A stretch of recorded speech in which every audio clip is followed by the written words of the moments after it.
Welcome to Learning with UNP.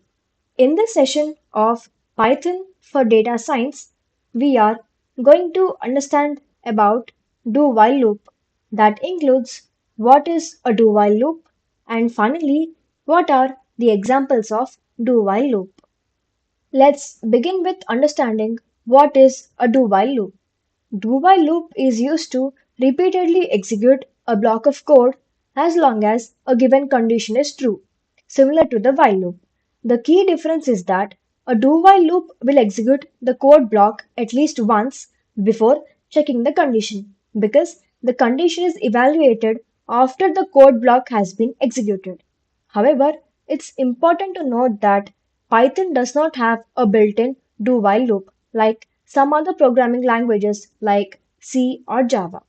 Here is the syntax of do-while loop. Condition equals to true, while condition, include code block to be executed at least once.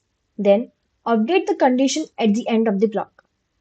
At the end, condition equals to some condition check. And it's done. Now let's look at each aspect of it. Condition true. This initializes the condition to true to ensure the loop runs at least once. While condition. This starts a while loop that continues to execute as long as the condition is true. Code block to be executed at least once. This is the block of code that will run at least once before the condition is checked.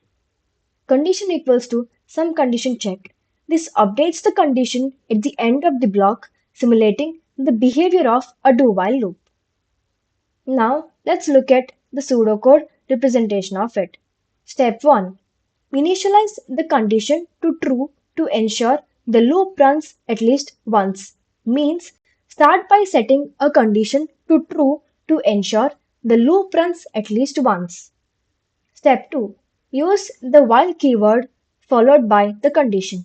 Means begin the loop with while followed by the condition. Step 3. Indent the block of code to be executed inside the while loop. Means indent the code you want to execute inside the loop. Step 4. At the end of the block, update the condition based on the desired check. Means at the end of the block, update the condition based on the desired check to control the loop. Step 5. Ensure the condition can eventually become false to avoid an infinite loop.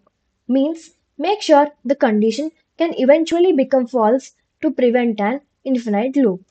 Step 6. Execute the Python script to see the block of code executed repeatedly until the condition is false. Means execute your Python script to see the code inside the loop executed repeatedly until the condition becomes false. Here are two examples demonstrating do while loop. In the first example, n is set to 1 as a starting point.